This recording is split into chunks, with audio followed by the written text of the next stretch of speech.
만약 오늘 여러분들에게 큰 복이 주어진다면 여러분은 어떻게 하시겠습니까?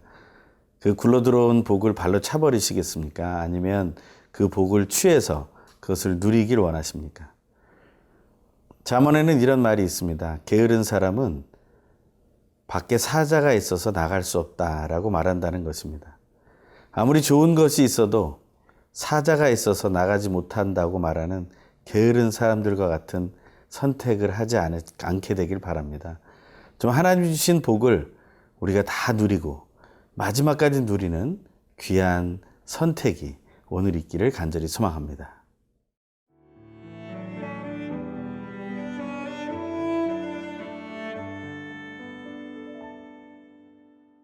예레미야 5장 20절에서 31절 말씀입니다.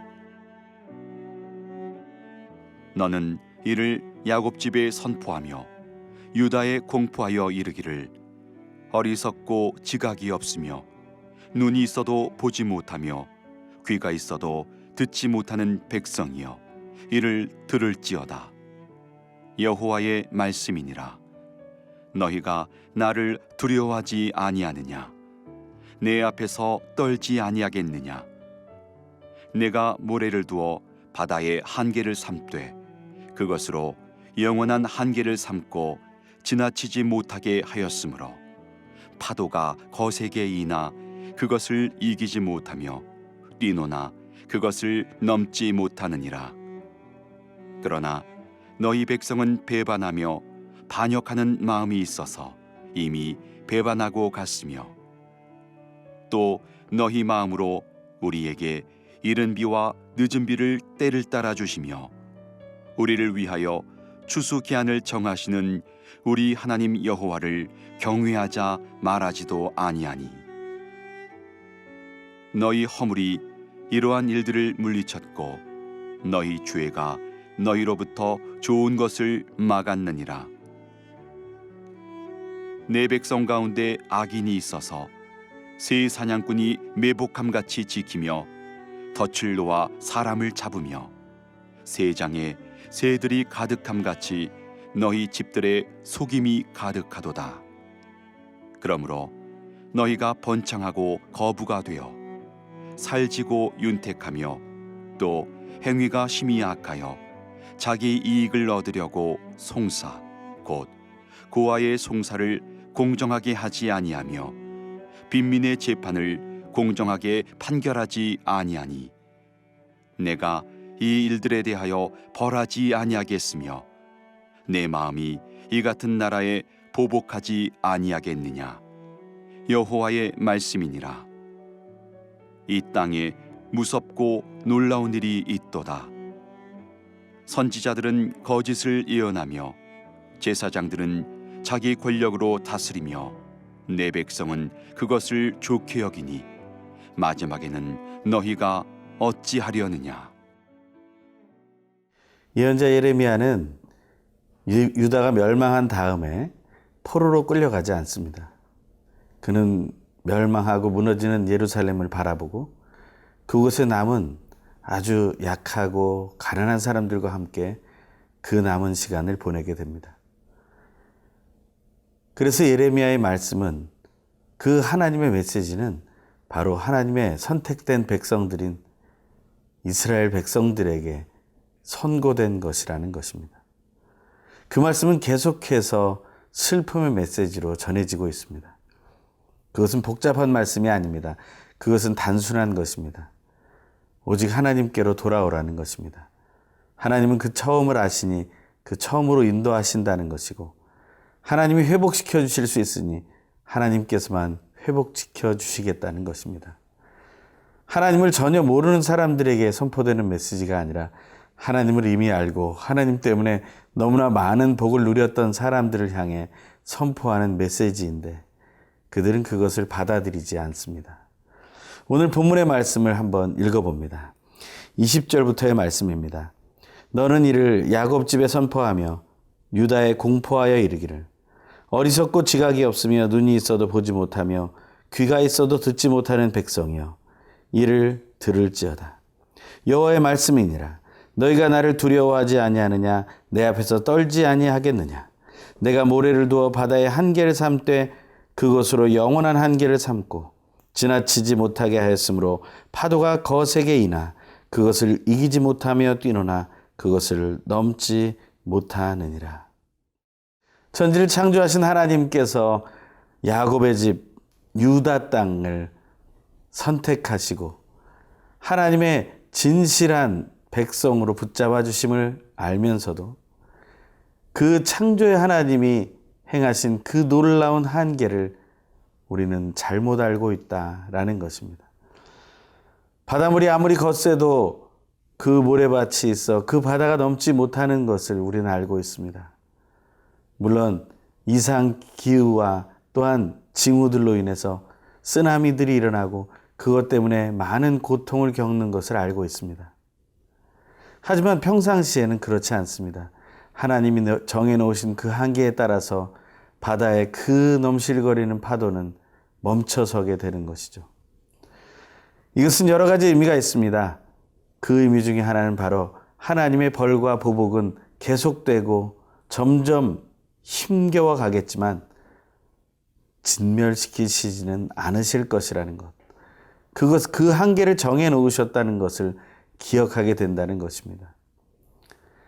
야곱의 집과 유다 사람들이 정말 창조주 하나님을 기억했다면 솔로몬이 전도서를 쓰고 마지막에 모든 것이 헛되지만 12장 1절에서 이렇게 말합니다. 너는 청년의 때 나는 아무 낙이 없다고 할 해가 가깝기 전에 너의 창조자를 기억하라. 그 창조주 하나님을 기억하게 될 때 그의 인생은 다시 허무에서 의미로 새로움으로 변하게 되었다는 사실을 마지막에 선포하고 있는 것. 그것을 그들은 이미 알고 있으면서도 그 한계를 정해 놓으신 창조주 하나님에게로 돌아오지 않았다는 것입니다. 그들은 어떻게 행했습니까? 그 하나님의 그 사랑과 그 자비를 버리고 그들은 배반의 길을 가게 되었습니다. 그것이 23절부터 25절의 말씀입니다. 그러나 너희 백성은 배반하며 반역하는 마음이 있어서 이미 배반하고 갔으며 또 너희 마음으로 우리에게 이른 비와 늦은 비를 때를 따라 주시며 우리를 위하여 추수기한을 정하시는 우리 하나님 여호와를 경외하자 말하지도 아니하니 너희 허물이 이러한 일들을 물리쳤고 너희 죄가 너희로부터 좋은 것을 막았느니라. 하나님께서 허락하신 이 좋은 것을 왜 그들은 막았을까요? 그들은 착각에 빠졌기 때문입니다. 하나님을 버렸고 잊었기 때문입니다. 하나님을 경외하고 두려워하지 않았기 때문입니다. 하나님을 경외해야만, 하나님을 기억하고 하나님을 가장 귀중한 분으로 다시 모셔 드려야만 우리는 우리에게 주신 하나님의 복을 모두 누릴 수 있게 됩니다. 하나님은 모두에게 동일한 복을 주시며 선택받은 자들에게는 더 큰 복을 주십니다. 그것을 발로 차는 오늘 하루의 선택이 되지 않길 바랍니다. 그 모든 복을 받아 누리는 기쁨의 날이 되길 간절히 소망합니다.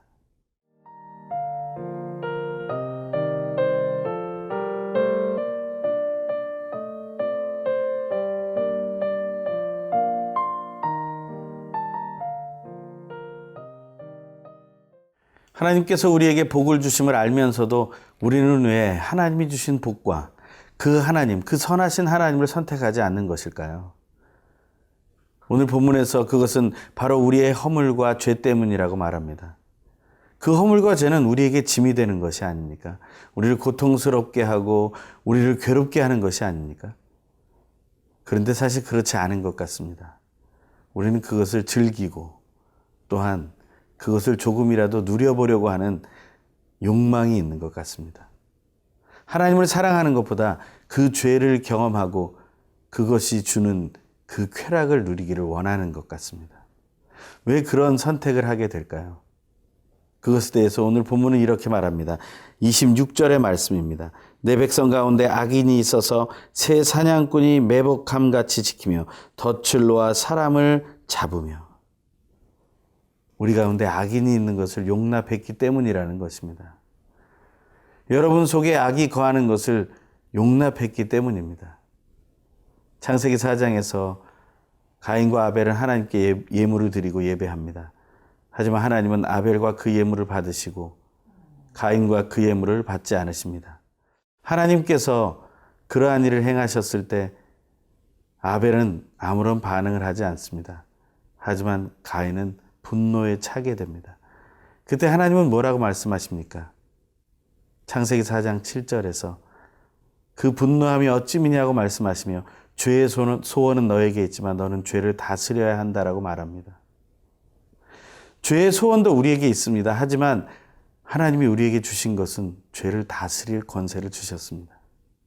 우리는 그 죄를 다스릴 권세를 사용하는 능력의 존재라는 사실을 잊어서는 안 됩니다. 하지만 우리는 죄와 타협하는 기쁨을 누리고자 합니다. 그 악인들을 두고자 합니다. 가인은 죄를 다스릴 권세를 포기하고 죄와 손을 잡습니다. 그래서 그는 자기의 동생인 아벨을 돌로 쳐 죽이게 되는 것이죠. 비극이 시작된 것입니다. 그러한 모습을 우리는 쾌락이라고 생각합니다. 그것은 범죄이며 그것은 처참함이며 그것은 소름 끼치는 일인데 우리는 그것을 내 마음대로 할 수 있는 자유로운 시간이라고 말합니다. 그것이 우리에게 주는 유익이 어디 있겠습니까? 유익은 하나도 없습니다. 우리에게 주어지는 것은 그 다음에 나오는 거짓뿐입니다. 그 거짓으로 인한 죄악의 충만함 뿐입니다. 27절부터의 말씀입니다. 세장에 새들이 가득함 같이 너희 집들의 속임이 가득하도다.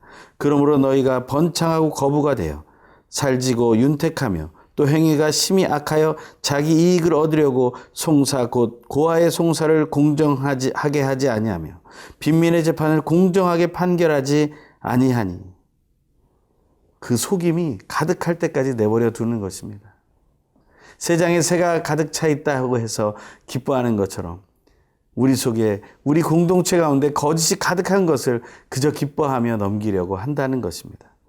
그리고 자기의 이익을 얻으려고 자기가 번창하고 거부가 되기 위해서 살지고 윤택해지기 위해서 자기의 화려함을 위해서 그들은 악한 행위를 서슴지 않는다는 것입니다. 그것이 어떤 것입니까? 바로 고아의 송사를 빈민의 재판을 공정하게 하지 않는다라는 것입니다. 하나님은 어떤 하나님이십니까? 정의와 공의의 하나님. 그것은 바로 공정하게 모든 것을 이루시는 하나님이시라는 것입니다. 하지만 우리는 가정관계 속에서 사회적인 관계 속에서 교우들과의 관계 속에서도 이 공정함을 놓칠 때가 많습니다. 그것은 바로 우리가 하나님보다 죄와 허물을 더 쾌락으로 즐거움으로 여기기 때문입니다. 하나님은 그것을 가만히 놔두시지 않는다고 말합니다. 29절에 내가 이 일들에 대하여 벌하지 아니하겠으며 내 마음이 이 같은 나라에 보복하지 아니하겠느냐 여호와의 말씀이니라. 하나님이 벌과 보복하시는 것 그것을 우리는 두려움으로 받아들여야 합니다. 그것을 진지하게 고민해 보아야 합니다. 그리고 우리의 삶을 다시 돌이켜 보아야 합니다. 하지만 30절에서 그들은 이렇게 선택하지 않습니다. 이 땅에 무섭고 놀라운 일이 있도다. 선지자들은 거짓을 예언하며 제사장들은 자기 권력으로 다스리며 내 백성은 그것을 좋게 여기니. 모두가 잘 맞아 떨어지는 것 같습니다. 하지만 오늘 본문에서 마지막에 예레미야는 이렇게 질문합니다. 마지막에는 너희가 어찌하려느냐. 이것을 원어로 다시 해석해 보면 이런 뜻입니다. 이제 너희가 마지막을 위해 무엇을 실천하겠느냐. 지금까지 행하던 죄와 허물 속으로 갈 것인가? 아니면 하나님의 말씀으로 돌아갈 것인가? 갈보리산 위에라는 찬송을 생각해 봅니다. 최후 승리를 얻기까지 주의 십자가를 사랑하겠다는 고백이 저와 여러분의 고백이 되길 간절히 소망합니다. 기도하겠습니다. 마지막 때 하나님을 선택하게 하여 주시옵소서. 허물과 죄에 빠져 사는 인생에서 다시 탈출하여 하나님께로 달려가게 하여 주시옵소서. 우리의 길되고 동행자 되신 예수님의 이름으로 기도합니다. 아멘.